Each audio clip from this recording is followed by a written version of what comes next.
So, if I send out a boarding party, I think that they're going to get corrupted. If I send out technicians, I think they're going to get corrupted. If I leave it alone, I think the corruption will stay. I think we blow it up.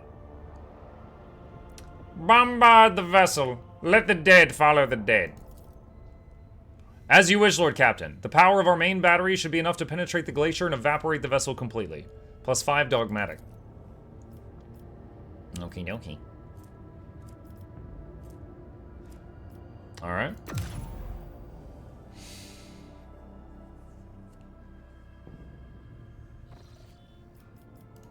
Alright. Let's check this system. See what we got. Chart new routes. Nothing new. Alright. Visit.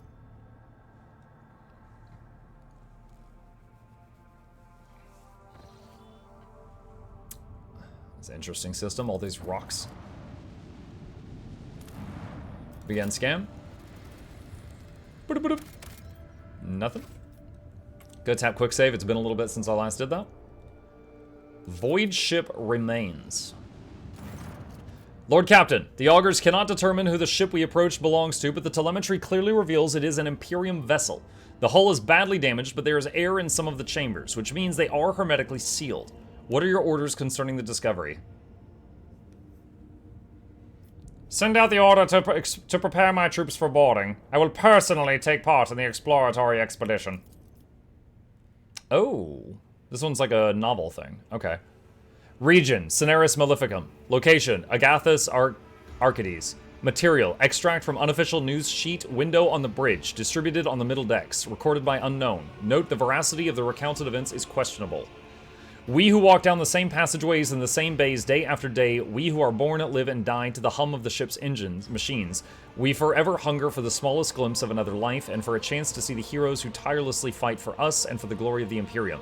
So let's have a tale about the Lord Captain. By the will of the Emperor, the guardian and commander of every good and honest soul upon this void ship, and the time he boarded a vessel named the Fireborn.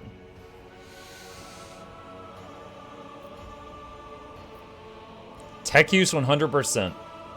Oh wait, hold on. Like a dead whale cast ashore by the inexorable force of the swell, the wrecked vessel was a confronting sight for its unwitting visitors. Some bays still retained an atmosphere, but there was no life anywhere. The ship was dead, its machine spirits dissipated in the darkness of space. It was just the husk left, and the rogue trader's crew were to become scavengers swarming the carcass of the fallen Leviathan. Our Lord Captain oversaw the expedition personally. He decided, tech use 100%, to train the penetrating gaze of the augur arrays on the damaged ship. The augur's keen eyes scanned the entire vessel, identifying that the void ship was gravely damaged and was in the process of final erosion. There was very little time to explore it. 3 sectors seemed to be the least damaged: bridge, middle crew deck, and service bay. After exchanging a series of trills and warbles in their mysterious and ancient language, the tech priest responsible for the augurs reported to the Lord Captain that they had glimpsed signs of valuable components of an operation in the service bay. The Lord Captain's next step was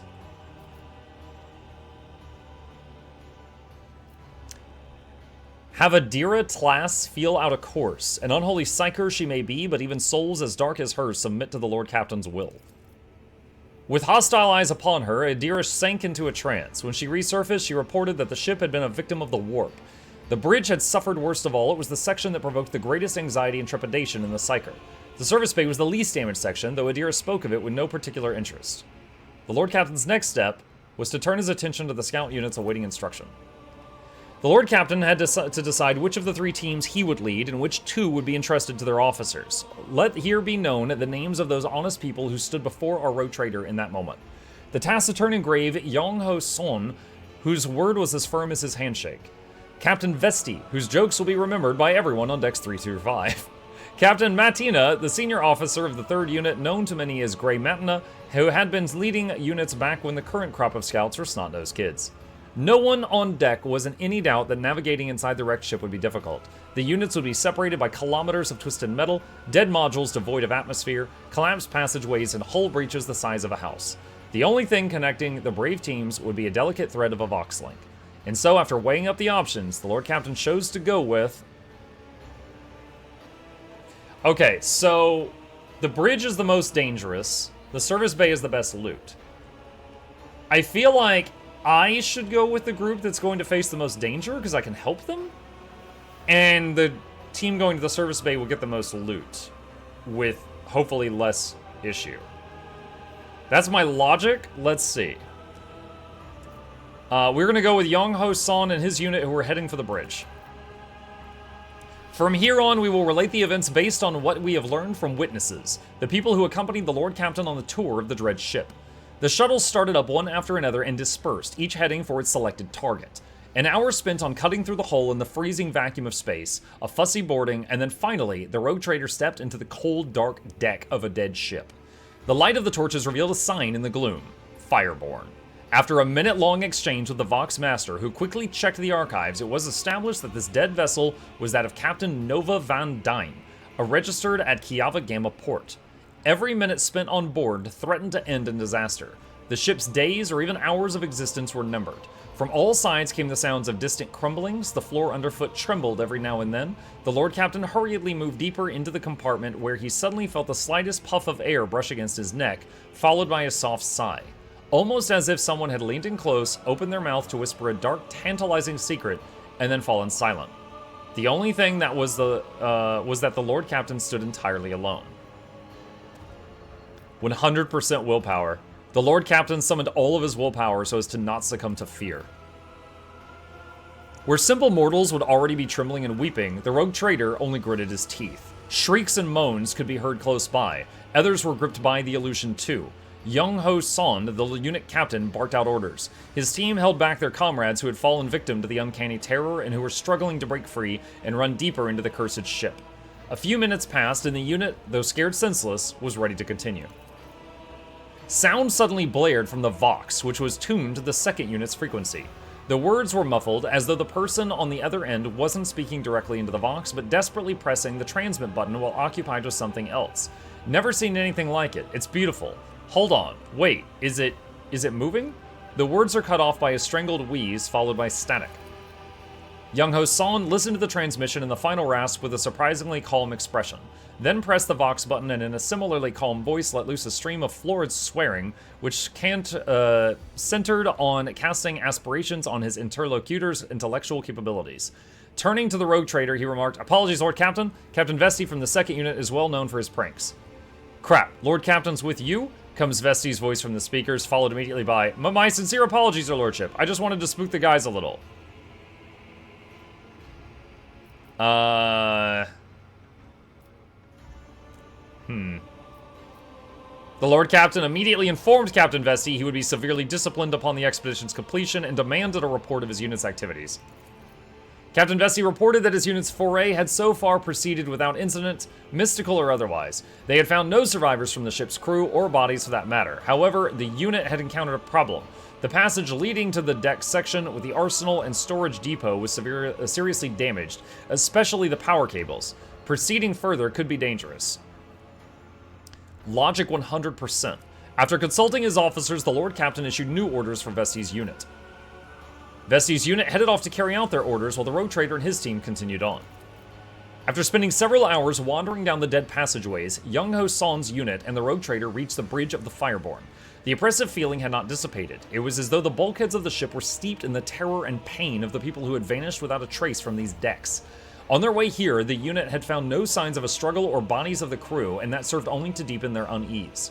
After examining the bridge, the unit's scout unit discovered that the captain's principal cogitator was still functional. The final log entry was identified, a damaged pict recording that no one in the unit was eager to view. Proximity to the cogitator alone was unsettling enough, and with each passing second, remaining on the bridge was becoming more and more difficult. Willpower 100%. The Lord Captain took a risk and watched the recording. The recording contained a message from Captain Nova Van Dyne. It was almost impossible to make anything out in the pict, only the captain's hand gripping the edge of the table and flashes of iridescent light.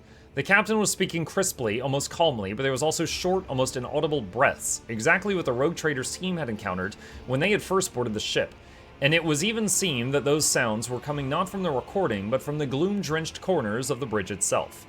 Kiava Gamma has fallen. The Fireborn broke orbit under fire from an unknown enemy and left the system, said Captain Van Dyne on the recording, with the tone of an officer reporting to her superiors. We encountered pathological warp activity. The crew is reporting failures in the Gellerfield system. The ship is doomed. Whoever finds this recording, I ask you to hold a prayer service for our souls. I also ask you to take the family relics of the Van Dane line from Kiava Gamma. The relics are stored. The captain then specified the location of her family vault and the access code. So, quick little bit of info for people new to the Warhammer franchise. When the ships travel long distances, they basically kind of dip into the warp, and then they dip out. And, like, if you travel 5 feet in the warp, and then you come out of the warp, you've traveled, like, miles. So it's kind of like the Nether in Minecraft. However, the warp is also basically hell. So the ships are shielded with something called a Gellerfield, and it kinda protects the ship while you briefly dip through hell to fast travel. Now, even with the Gellerfield, bad stuff happens all the time. Without the Gellerfield, everyone's probably doomed, which seems to be what happened here. If the Gellerfield went offline while they were traveling through the warp, really bad stuff happens. The recording ended. There was nothing left to do on the cursed deck. It was time to return to the shuttle. A message came in from the unit led by the seasoned, unflappable Grey Matina. The captain methodically reported on all the service base sections their team had already examined. They had found nothing of value, they had found no bodies, there had been no incidents, and the search was proceeding as normal. The unit was waiting for further instructions from Lord Captain. Awareness 100%. After distilling the salient points from Grey Matina's exhaustive report, Mukluk listed the areas that warranted a more thorough search. After returning to the shuttle, Mukluk received reports about Fireborn's status. The tech priest who relentlessly pierced the wreckage with the Augur's gaze insisted on curtailing the operation as soon as possible, fearing imminent destruction. There was also reports from the other 2 units. The second unit has succeeded in moving through the danger zone and had returned to the shuttle with a valuable payload taken from the dead ship's stores. Grey Matina's unit had explored the service bay without incident and not wasting any time, had marked valuable components for later disassembly and transfer to the Rogue Trader's ship. The units assembled at the shuttles, and the Lord Captain gave the final order of this grim expedition.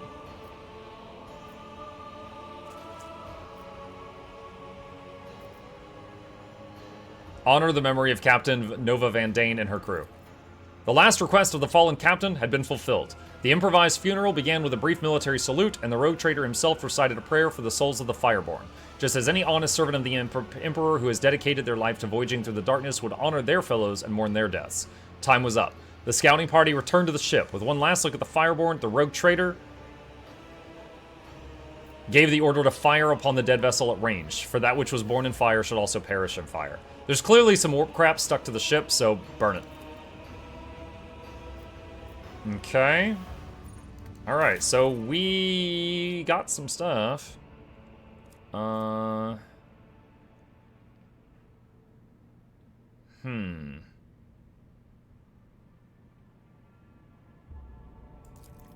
that is cargo.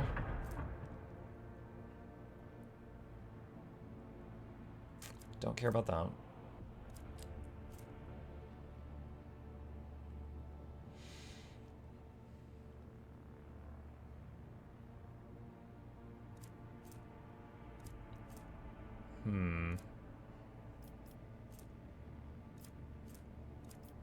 I really never use the torpedoes. I wonder what double lance will be like. Development. Oh, the ship leveled up.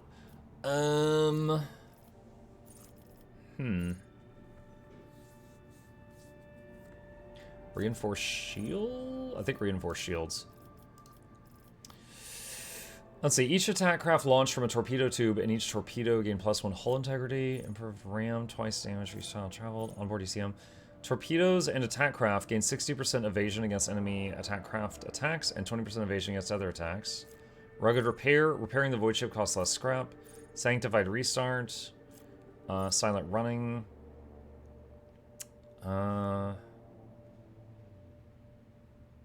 When approaching an enemy, the flagship shuts down non-essential systems and starts to drift unnoticed past enemy ships. As a result, in most encounters, larger enemy vessels, frigates and larger, are surprised and act later. That sounds really good.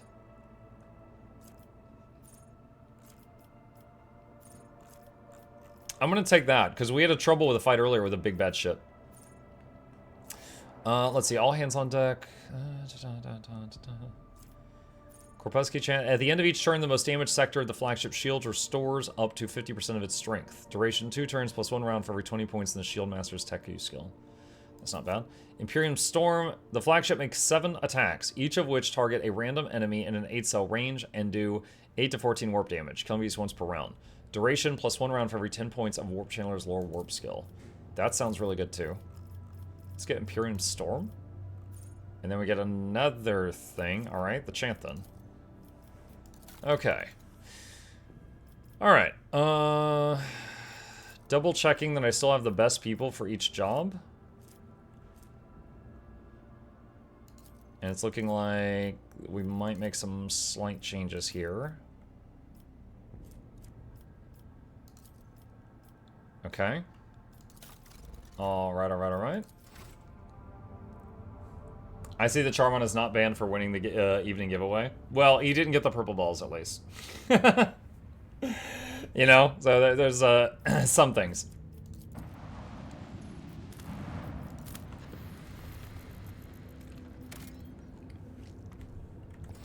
Nothing there.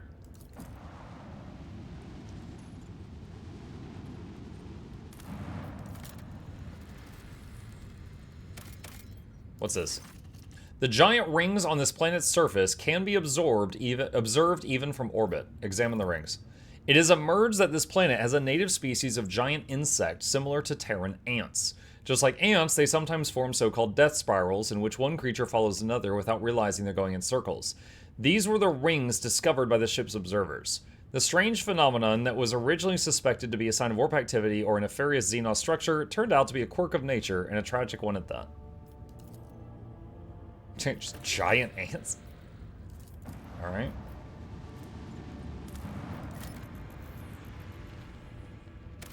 Put up.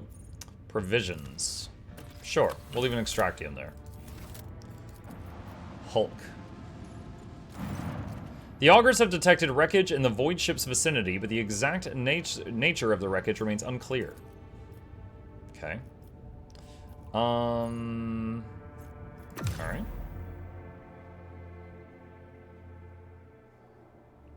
Mike, you didn't seem happy with the new Guardian spec? No. To clarify, I'm not happy with the new Ranger spec. The new Guardian spec looked okay. Looked alright. Hi. Thank you. Should I have a sandwich? Let's see.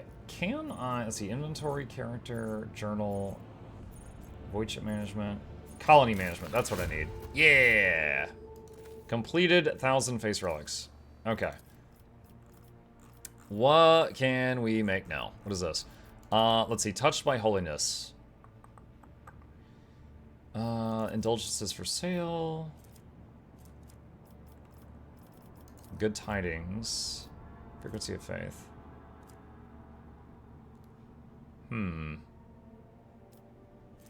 The Order of the Hammer has a closely held and ambitious dream to erect a giant spire that will reach up to Foulstone's orbit.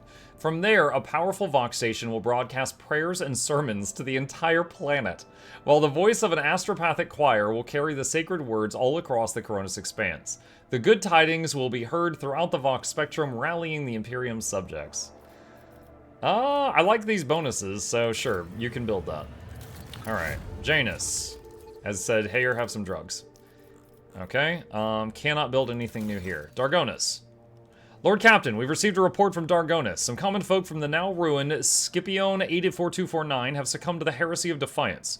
Forming into gangs known as the Engine Vandals, they now ride across the waste on wasteland-adapted cleaning Goliaths. They have declared themselves outside the law, raiding the hive's outskirts only to escape retribution into the toxic wastelands. Bereft of the grace of shelter behind the walls and the blessed hives, they are willing to do anything to prolong their fleeting lives under the open sky. They curse your lordship's apparent cruelty. Rumor has it that the Foreman clan in charge of debris removal in the ruins of Scipione associates with these vandals. We could pass on your word to the renegades via the Foreman or force them to disclose the location of the rebels' nomadic camps. What is this Foreman clan? It is a union of workers and technomats who used to serve on the lower levels of Scipione. A small-scale shift bosses, useful common folk who have proved their worth with diligent labor and valuable knowledge. Of course, they rank much lower than the esteemed merchants, to say nothing of the aristocrats, but the common folk heed their kin, and the foremen have both the authority and the ability to manage them. Did they already post the blog post? Yes, they did, and I've already done a video on it if you're interested in my thoughts on the matter, 2Fox. Mr. Madigan says, the death spiral phenomenon is a quirk of swarm intelligence. Basically, ants, bees, and some birds do large formations management by having each individual animal look and maintain distance from several of their fellows in the swarm. Sometimes this basically glitches out, and all of them start following each other in large circles or spirals, so they all starve to death. Yes, I haven't seen that, but I immediately understood what they meant. I'm also reminded of the beginning of the movie A Bug's Life, if any of you guys have seen that. There's all the ants following each other in a line, and then like a leaf floats down and like lands in between two ants, and the one who's looking at the leaf now goes, "I'm lost!" and just starts screaming, and they're like, no, it's okay, it's okay. Continue. The Scipiones keep to themselves, but the foremen have not shown any signs of disloyalty. They were the first to volunteer to return to the ruins of Scipione 84249 and start clearing the rubble. They are certainly useful and well accustomed to praising the Emperor through their labor. Moreover, their grief at the loss of their home and the resilience with which they have borne it have made them heroes and martyrs in the eyes of other commoners. How do they survive in the wastelands, and why do they reject my rule? It is a rather uncomfortable way of life, your lordship. They are always on the run from acid rains and hurricanes, keeping a decent distance from the hives if they do not plan on raiding at that moment. They get their food from abandoned outposts, paying for it with the lives of those killed by autonomous security systems. Water and promethium are rationed very strictly. They live by marauding, occasional hunting and plundering, sometimes their own kin, and sometimes the outskirts of the hives. They are a tribe of degenerates and barbarians that is rapidly developing its own clan culture. The civilized residents of the hives shoot the scum any chance they get. I wish to hear what my advisors have to say. If the Engine Vandals have managed to tame the ancient machine spirits, then that means there are technomats or even tech priests among their ranks. That renders them negotiable. It would be efficient to utilize such renegades instead of disposing them, a promise of reward for every piece of technology found in the wastelands of Dargonis, and return to the dynasty will ensure their obedience and tractability. Yerliet, if you wish to exterminate them, Elantok, do not waste your time on hunting them down. Instead, deceive them into destroying each other. Tempt them with a prize, a weapon, or a trophy that they can fight over. After the Monkey are finished slicing each other up for the right to obtain it, your warriors finish the deed. This tactic often proves effective against your kind. Oh my god. Wow. The aristocrats of Dargonis despise them, but are also secretly afraid of them, correct? Renegades who can invoke such fear, I wonder. Had there been such exiles in my house, would their presence have curbed the ambitions of my brothers and sisters? Would they have supported me in case of conflict? Oh, I am scheming and conspiring right now, am I not? Bravo, Lady Cassia. Do not be ashamed of the unique abilities bestowed upon you by your heritage. They are your birthright. The web teaches us to look to the enemy's vulnerability and what drives them. If the enemy is compelled to seek sustenance by attacking your domain, prepare a trap full of poisoned gifts. Let them eat and drink to their heart's content. The poison will weaken them, and then you strike.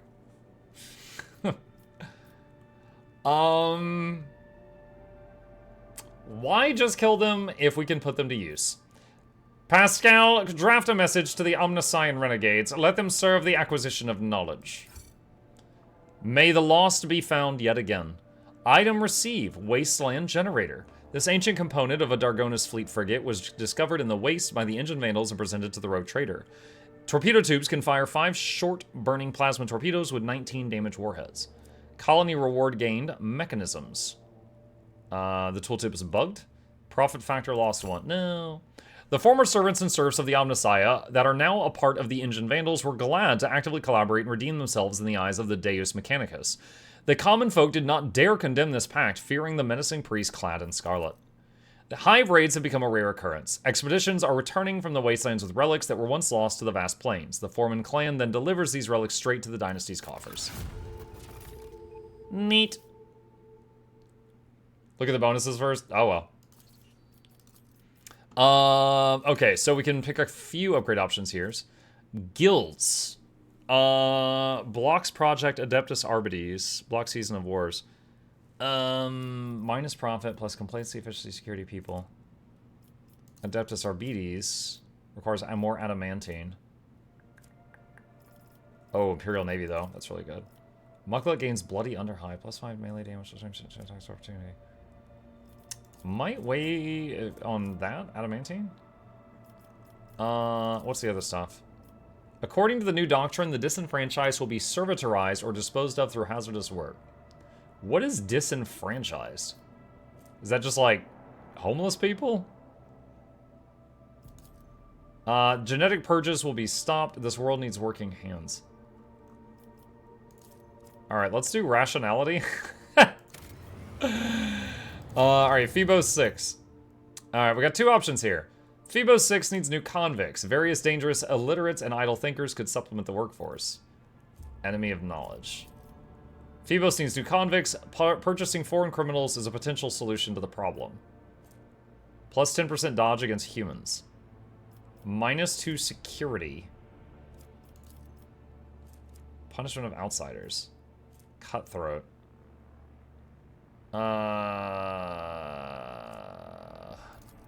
All of these have pros and cons. There's nothing here with only pros, so I guess I will pick this one. Foreign criminals. This gives me dodge. Okay. Oh, that's a lot of reading. Okay.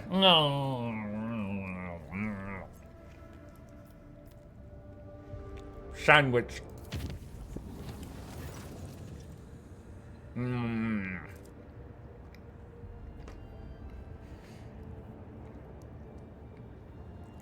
The steady rhythm of life aboard the vessel was disrupted when, on the fourth watch of the voyage, the lower decks had their gravity reversed. The stunned denizens of the afflicted sectors were woken up by being torn from their assigned beds and tossed onto the ceiling. Numerous injuries and fatalities were reported. What a terrible way to die. Yeah, he was asleep and he fell into the ceiling. The difficulties in performing regular duties due to the gravity reversal continued until the end of the journey. After the ship exited the warp, the gravity returned to the accepted norm, an event that once again was accompanied by deaths and injuries among the crew. You would think that you'd be like, hey guys, we're leaving the warp in case gravity goes back to normal. Maybe hang on to something. Right?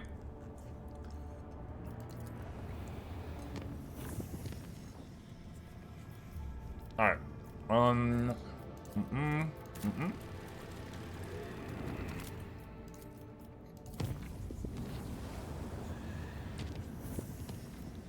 Sharpen your rods. What if there were religious spikes on the ceiling? Oh, great. Alright, visit. Let's see what we got.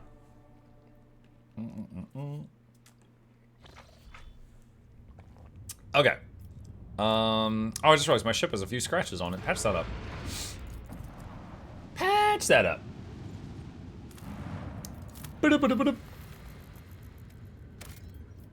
Adamantine, but I'm out of extractiums.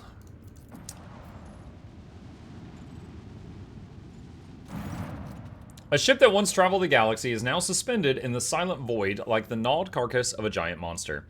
When the Rogue Trader's void ship approaches, the Vox Master reports an incoming message. A colony of the Imperium subjects have made their home in the bowels of the ship. They welcome the Lord Captain. Visit the colony. Oh, it's on foot. My favorite.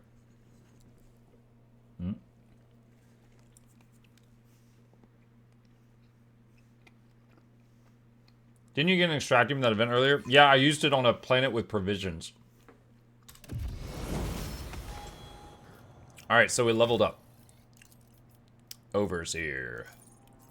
And I know I could go, like, backtrack to planets where, for example, I have a lot of plasteel. I could backtrack to a planet where I had a plasteel extractium and just get the extractium back and then move it.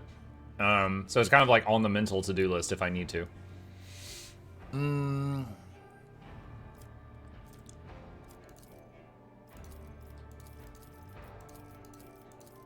Weapon skill, I guess? Carouse is really high. Athletics is really high. I think he's the highest athletics in the party. Let's make sure to keep that really high. Perception, willpower.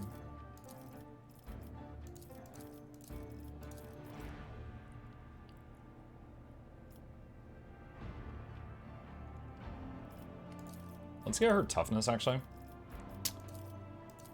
Persuasion 113. Awareness. She's my awareness person. So it looks like this level up is mostly about stats.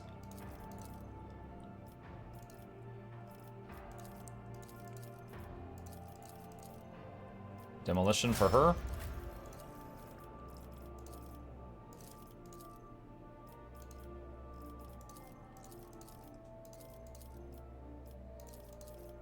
Tech use and logic is his job.